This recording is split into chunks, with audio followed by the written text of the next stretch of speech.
নমস্কার, বেবি রান্নাবাটিতে সবাইকে স্বাগত। আজকে আমি নিয়ে চলে এসেছি একটি স্ন্যাক্সের রেসিপি।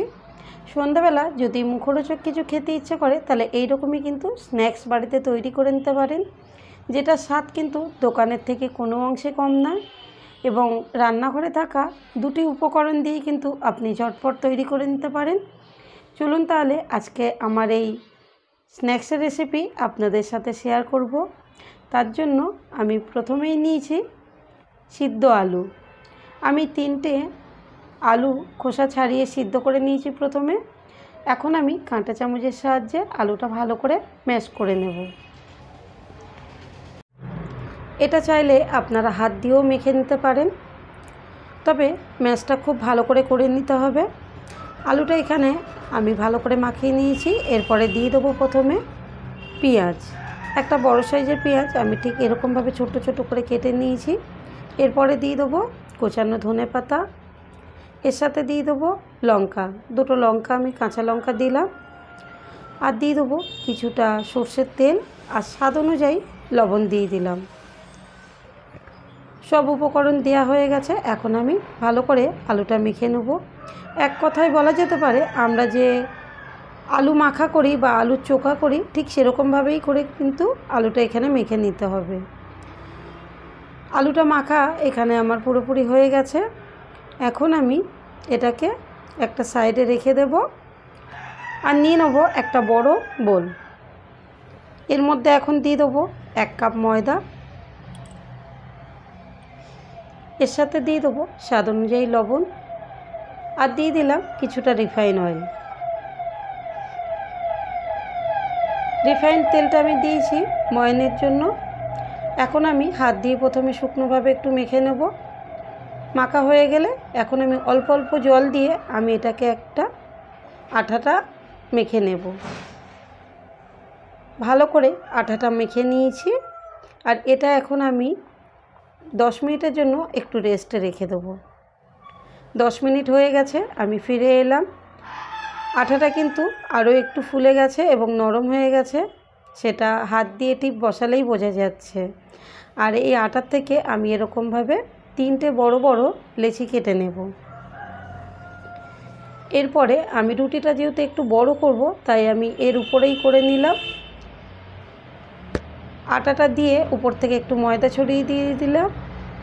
দিয়ে আমি এবারে এটাকে একটা বড় আকারে রুটি তৈরি করে নেব।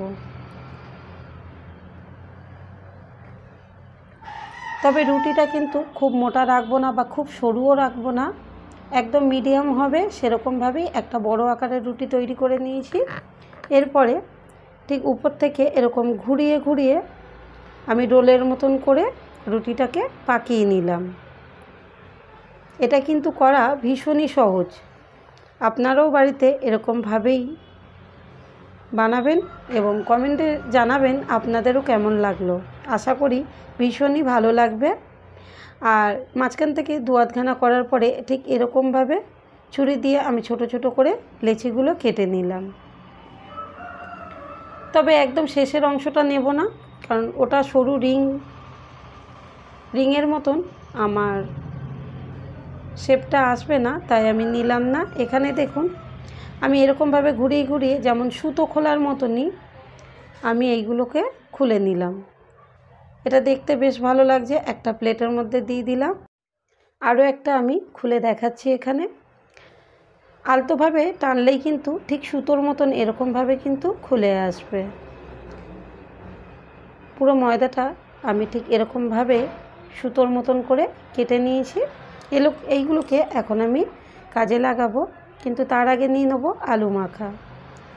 আলু মাখাটা নিয়েছি, এখন হাতে অল্প একটু সর্ষের তেল মেখে নিয়েছি। আর আলু মাখাটা হাতের মধ্যে দিয়ে ঠিক এরকম চেপে চেপে একটা আমি লম্বা শেপ দিয়ে নেব। তবে চাইলে কিন্তু আপনারা চৌকো বা গোল করেও নিতে পারেন, তাতে কোনো অসুবিধা নেই। এরপরে ময়দার যে টুকরোগুলো আমি খুলে রেখেছিলাম সেইগুলো এই আলু মাখার গায়ে ঠিক এরকমভাবে আমি জড়িয়ে জড়িয়ে ঘুরিয়ে একটু পাকিয়ে নিলাম। আর এইভাবে আমি ততক্ষণই ঘোরাবো যতক্ষণ না আলু মাখাটা পুরোপুরি এই ময়দা দিয়ে ঢেকে দেওয়া যায়। এখানে দেখুন বেশ অনেকগুলোই নিয়ে আমি এরকমভাবে ঘুরিয়ে ঘুরিয়ে আমি পাকিয়ে নিচ্ছি। অল্প একটু দেখা গেলে অসুবিধা নেই, কিন্তু বেশিরভাগটা কিন্তু এই ময়দার রিংগুলো দিয়েই কিন্তু আমি ঢেকে দেব। প্রথমে একটা কোণ একটু বসিয়ে দেওয়ার পরে তারপরে ঠিক এইভাবে যেখানে যেখানে আলুর পুরটা দেখা যাচ্ছে তার উপর দিয়ে ঠিক আমি এমনিভাবে ঘুরিয়ে নেব। আর শেষে কিন্তু এরকম হাত দিয়ে একটু পাকিয়ে নিলে কিন্তু একদম ঠিকঠাকভাবে সেট হয়ে যাবে। ব্যাস এইভাবে আমি তৈরি করে নিলাম সবগুলো। এটা কিন্তু দেখতেও বেশ ভালো লাগছে। এখন পুরোপুরি রেডি হয়ে গেছে। এখন আমি এগুলোকে ভেজে নেব। তার জন্য একটা প্রথমে নিয়ে নিলাম, আর প্রথমেই আমি বেশ কিছুটা তেল আমি প্রথমেই গরম করতে দিয়েছিলাম। একে একে এই তেলের মধ্যে আমি ছেড়ে দিলাম। তবে এখানে পুরো ডুবো তেলেরও দরকার নেই, কিছুটা তেল দিলে ঘুরিয়ে ঘুরিয়ে কিন্তু এইগুলো সবই ভাজা হয়ে যাবে। আর ভাজাটা কিন্তু মিডিয়াম ফ্লেমে এখানে করতে হবে, তাহলে ভিতর থেকেও ব্যাপারটা পুরো মুচমুচে হয়ে যাবে। একটা কাঁটা চামচের সাহায্যে আমি কিন্তু অনবরত এরকমভাবে চারিদিকে ঘুরিয়ে ঘুরিয়ে এখন আমি ভেজে নেব।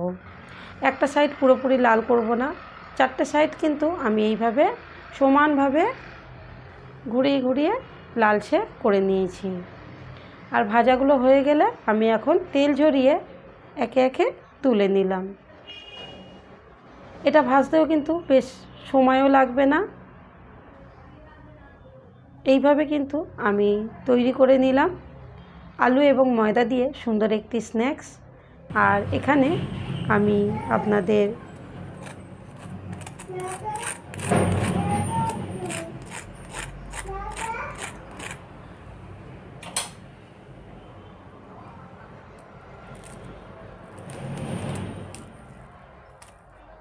আওয়াজটা শুনে আশা করি বুঝতেই পারছেন এটা কতটা মচমচে হয়েছে। তাহলে কেমন লাগলো আজকে আমার এই রেসিপি সেটা কমেন্ট করে জানাতে কিন্তু ভুলবেন না। ভালো লাগলে একটা লাইক করে দেবেন, শেয়ার করবেন বন্ধুবান্ধবের সাথে এবং চ্যানেলটা সাবস্ক্রাইব করে রাখবেন। দেখা হবে পরের কোনো রান্না নিয়ে। ততক্ষণে ভালো থাকবেন, সুস্থ থাকবেন।